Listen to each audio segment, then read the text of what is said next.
Good morning friends and students. मैं doctor Fakhruddin 5 finger classes की इस सीरीज में आज का हमारा टॉपिक है किशोर अवस्था की समस्याएं।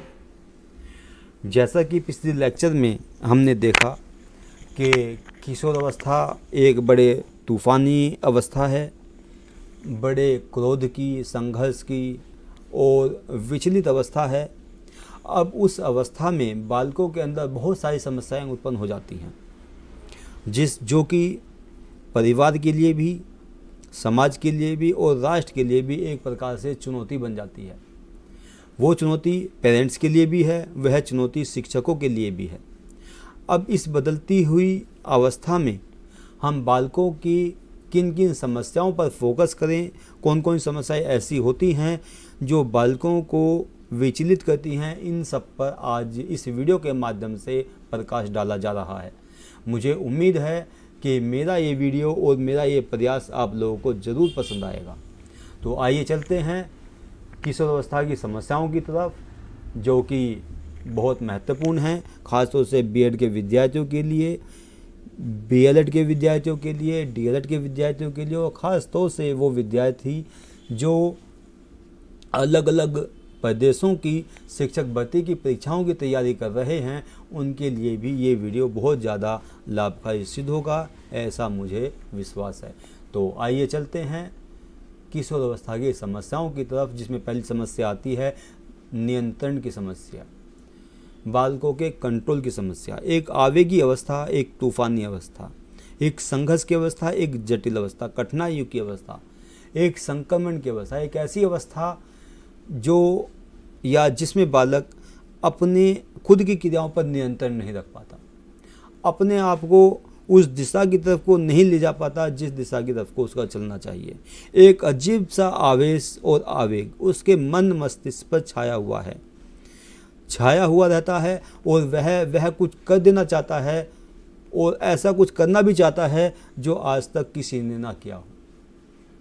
बालक जो है अपने आप से कई बार दूर भी हो जाता है, और कई बार अपने आप के इतने नज़दीक आ जाता है कि जो खुद के लिए भी घातक सिद्ध हो सकता है। तो यहाँ पर अपने आप को नियंत्रित करना और ख़ास तौर से शिक्षकों की बातें ना मानना या पेरेंट्स की बातों को कोई तवज्जो ना देना, यहाँ पर उसके लिए एक समस्या बन जाता है। तो ज़रूरी है ऐसी स्थिति में कि बालकों को बहुत ही सामान्य ढंग से समझाने का प्रयास किया जाए। इससे आगे उनके सामने उससे बड़ी समस्या आती है समायोजन की समस्या। समायोजन की समस्या हम कई क्षेत्रों में ले सकते हैं, जैसे परिवार में, समाज में, उसके स्वास्थ्य के प्रति, उसके स्कूल में, और उसके इमोशनली या संवेगात्मक रूप में। समायोजन कई क्षेत्रों में बालक को प्रभावित करता है और उसके लिए समस्या खड़ी करता है। सबसे बड़ी बात तो यह है कि समायोजन चीज़ ही ऐसी है कि अगर व्यक्ति अपने आप को समायोजित कर ले तो उसकी सारी समस्याएं अपने आप ही ख़त्म हो जाती हैं। अगर वह बदलती हुई परिस्थितियों में अपने आप को बनाता रहे, अपने आप को संभालता रहे, अपने आप को चलाता रहे, तो अपने आप ही बहुत सारी समस्याएं, खासतौर से जो हम इमोशनली डिसऑर्डर कहते हैं, उनसे बचा रहता है। सबसे बड़ी समस्या यह है कि जब वह बदलती हुई परिस्थितियों का सामना करता है तो खुद भी उसके अनुसार अपने आप को ढाले। जैसे कि सर्दियाँ शुरू होने वाली हैं, तो अपने आप ही लोग जो हैं मोटा बनियान, जिसको इनर कहते हैं, उसको पहनना शुरू कर देते हैं, गर्म बनियान को पहनना शुरू कर देते हैं, स्वेटर है, जर्किन है, इस तरह की चीज़ों को, कोट वगैरह हैं, उनको धारण करना शुरू कर देते हैं। तो ये जो आने वाली समस्या है, उस समस्या से बचने का उपाय है। तो इसी को ही समायोजन का कहा जाता है कि अपने आप को जैविक रूप में जीवित रखने के लिए ज़रूरी है कि हम जो हैं बदलती हुई परिस्थितियों का सामना करें। बदलती हुई परिस्थितियां जो हैं बालकों के ऊपर अपना प्रभाव बहुत बड़े स्तर पर डालती हैं, और हमें चाहिए कि उनका सामना करते हुए और उनके साथ में समायोजित होते हुए अपने आप को आगे बढ़ाएं। इसके अलावा अगली समस्या हमारे सामने आती है, वो होती है आत्मसम्मान एवं स्तर की समस्या। आत्मसम्मान और स्तर जो है यह प्रत्येक बालक के लिए बहुत ज़्यादा जरूरी है, उसको आगे बढ़ने में सहायक भी सिद्ध होता है। लेकिन यहाँ पर यह एक समस्या के रूप में हमारे सामने आ जाता है। वो समस्या किस रूप में है कि हम देखते हैं कि प्रत्येक बालक जो है उसका अपना ईगो होता है, उसका अपना एटीट्यूड होता है। वह अपने मित्रों से अपना सम्मान चाहता है, चाहे वह समाज में हो चाहे वह विद्यालय में हो। कोई शिक्षक अगर उसको कुछ कहता है तो उसको बड़ा नागवार गुजरता है। ख़ास तौर से वह अन्य विद्यार्थियों अपने सहपाठियों के बीच में अपनी बेइज्जती सी महसूस करता है। तो यहाँ पर उसके सामने ये समस्या हो जाती है कि वह किस प्रकार से अपने आत्मसम्मान को, अपने स्टेटस को बना करके रखे।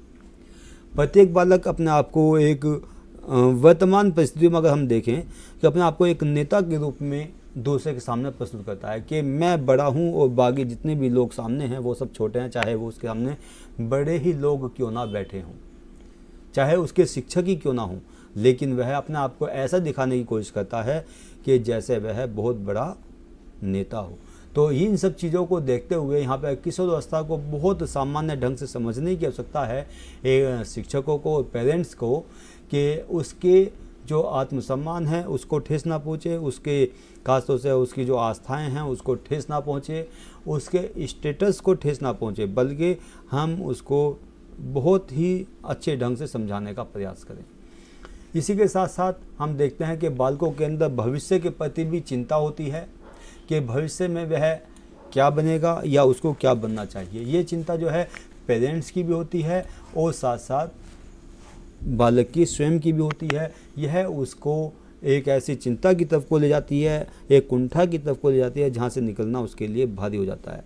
ये एक शिक्षक के ऊपर डिपेंड करता है कि बालक को अच्छी काउंसलिंग प्रदान करे, उसको एजुकेशनल काउंसलिंग दे, पाठ्यक्रम के बारे में उसको बताए और उसको दिशा प्रदान करे कि किस तरफ आप अपनी रुचि के अनुसार जा सकते हैं। तो यहाँ पर ये भविष्य की चिंता जो है उसकी ख़त्म हो सकती है, लेकिन भविष्य के प्रति उसका जो रुख होता है वो बड़ा ही निगेटिव होता है कि जैसा कि आज की परिस्थितियाँ चल रही हैं कि पढ़े लिखे होकर भी, अच्छी एजुकेटेड लोग होकर भी उनको सड़कों पर धरना प्रदर्शन करना पड़ रहा है। तो ऐसी स्थिति में कोई पाठ्यक्रम किया जाए या ना किया जाए, ये भी उसके लिए चिंता का विषय बन जाता है। इसके अलावा नैतिक विकास की समस्याओं को हम देखते हैं कि बालक इस बात को यहाँ पर, क्योंकि प्रारंभिक किशोरावस्था में जिसको हम तरुणावस्था कहते हैं, उस अवस्था में बालकों के सामने समस्या आती है कि उसका नैतिक विकास किस प्रकार से हो, नैतिक विकास की क्या क्या प्रक्रियाएं हैं, वो नैतिक विकास के रूप में वो कैसे अपने आप को आगे बढ़ाए, वो सारी चीज़ें उसके सामने आती हैं। सही और गलत क्या है, उचित और अनुचित क्या है, वह उन सब चीज़ों से परे हट करके बात करता है। वह कोशिश करता है जो उसके मन मस्तिष्क में चल रही होती हैं। जैसा कि मैंने आपको बताया कि वह अपने आप को उच्च दिखाने की कोशिश करता है, तो वो सारी चीज़ें उसके नैतिक विकास में बाधा पैदा कर देती हैं, उसके नैतिक विकास का उल्लंघन कर देती हैं और वह उनसे दो चार होने लगता है। ठीक है, तो यहाँ पे आगे देखते हैं बालकों के सामने वित्तीय समस्या आती है, पॉकेट मनी की समस्या आती है उसके, क्योंकि आज के समय में मोबाइल का खर्च बहुत ज़्यादा बढ़ रहा है। सब पहली समस्या तो यहाँ पे यही है। उसके अलावा जिस पाठ्यक्रम को कर रहा है उससे संबंधित या रिलेटेड जो मटेरियल्स हैं, बुक्स हैं, नोट्स हैं या अलग प्रकार की वीडियोज़ हैं, उनको सब्सक्राइब करना उसको पड़ता है। तो यहाँ पर कुछ फ्री वीडियो भी होती हैं, फ्री PDF भी विद्यार्थियों को मिल जाती हैं, लेकिन कई जो YouTube चैनल वाले हैं वह अपनी इन PDF को सेल करते हैं। तो वहाँ पे बालकों के सामने वित्तीय समस्या आ जाती है। ख़ासतौर से जो गरीब परिवार के लोग हैं वह किस प्रकार से अपने आप को आगे बढ़ाएं, किस प्रकार से इस समस्या का सामना करें, तो ये एक बड़ी घनी जटिल परिस्थिति बालक के सामने पैदा हो जाती है। आगे बढ़ते हैं, देखते हैं सामाजिक बुराइयों के प्रति संतुलन की समस्या उसके अंदर उत्पन्न होती है। जो सामाजिक बुराइयां हैं उनका सामना किस प्रकार से करें। अंधविश्वास हैं, रीति रिवाज हैं, परंपराएं हैं, और कुछ ऐसी परंपराएं हैं जो नुकसानदेह भी हो जाती हैं कई बार। तो उन सामाजिक बुराइयों के प्रति किस प्रकार से अपने आप को, क्योंकि यहाँ पे क्या होता है कि जैसा कि आज के समय में साइंस आगे बढ़ रही है, टेक्नोलॉजी आगे बढ़ रही है, उस टेक्नोलॉजी के चलते हुए जब वह सामाजिक बुराइयों को समाज में होते हुए देखता है तो वह अपने आप को समायोजित नहीं कर पाता, उनके प्रति एक रिजिड बिहेवियर उसका उत्पन्न हो जाता है, तो वह अपने आप को वह उन सब चीज़ों को और अपने आप को एक समस्या मानने लगता है। इसके अलावा जब बालक इमोशनली डिस्टर्ब हो जाता है, बहुत सारी घटनाएं ऐसी हो जाती हैं उसके जीवन में कि वह इमोशनली डिस्टर्ब हो जाता है। जैसे कोविड की समस्या आई तो बच्चों के जो पेरेंट्स हैं वो उनको छोड़ कर के चले गए। इसके अलावा बहुत सारी समस्याएं, घर परिवार के झगड़े, समाज के झगड़े, लड़ाई दंगे, बालकों के ऊपर स्कूल के दंगे, लड़ाई बालकों के ऊपर जो हैं बहुत ज़्यादा प्रभाव डालते हैं, इमोशनली उसको डिस्टर्ब कर देते हैं। ठीक है, कुछ कई बार विषय जो है बालक की समझ में नहीं आता, कंसेप्ट बालक के समझ में नहीं आते, या माता पिता की जो आकांक्षाएं होती हैं कि उसको तो कोटा में रह करके इंजीनियरिंग की पढ़ाई करनी है और आईआईटी में टॉपर बनना है, और या नीट की परीक्षा में उसको एमबीबीएस की पढ़ाई करनी है, उससे नीचे कोई समझौता नहीं होगा। इस प्रकार की जो आकांक्षाएं माता पिता की पैदा हो जाती हैं, बालक का जो आईक्यू है वो उस लेवल का नहीं होता जिस लेवल तक वह इंजीनियरिंग या मेडिकल की पढ़ाई कर सके। तो उस स्थिति में आकर के बालक जो है कंसेप्ट को नहीं समझ पाते और उसके सामने केवल यही रास्ता बचता है कि वह इस आत्महत्या की जो चीज़ें हैं, बातें हैं, विचार है, सोच हैं, वो उसके माइंड में आना शुरू हो जाते हैं, क्योंकि जब वह दूसरों को आगे बढ़ते हुए देखता है, खुद नहीं बढ़ पाता, तो उसको वह इमोशनली डिस्टर्ब होना शुरू हो जाता है। इसके अलावा उसके अंदर सुरक्षा संबंधी समस्याएं भी आती हैं। घर से बाहर रहता है तो सुरक्षा संबंधी समस्या आती हैं। कई बार माता पिता जो हैं समाज के लोगों को ज़्यादा अहमियत देते हैं और परिवार के लोगों को कम अहमियत देते हैं, तो उस समय भी बालकों के अंदर इस प्रकार की डिसीज़ पैदा हो जाती हैं या प्रॉब्लम्स पैदा हो जाती हैं जो सुरक्षा संबंधी होती हैं। इसके अलावा सहानुभूति की लालसा बालक में उत्पन्न होती है। बालक जो है, चाहे वह अपने परिवार के बीच में हो, परिवार के सदस्यों के बीच में हो, माता पिता के बीच में हो, या इसके अलावा मित्रों के बीच में हो, समाज के लोगों के बीच में हो, वह सहानुभूति चाहता है। सहानुभूति बालक में आत्मविश्वास को बढ़ाने का कार्य करती है, उसको मोटिवेशन प्रदान करती है। उस बालक की प्रशंसा करना उसको आगे बढ़ाने में बहुत ज़्यादा सहायक होता है। तो ज़रूरी है कि बालक को सहानुभूति प्रदान की जाए, सांत्वना भी उसको प्रदान की जाए, उसको मोटिवेशन भी प्रदान किया जाए। ये अलग अलग परिस्थितियों में अलग अलग प्रयोग होने वाले शब्द हैं।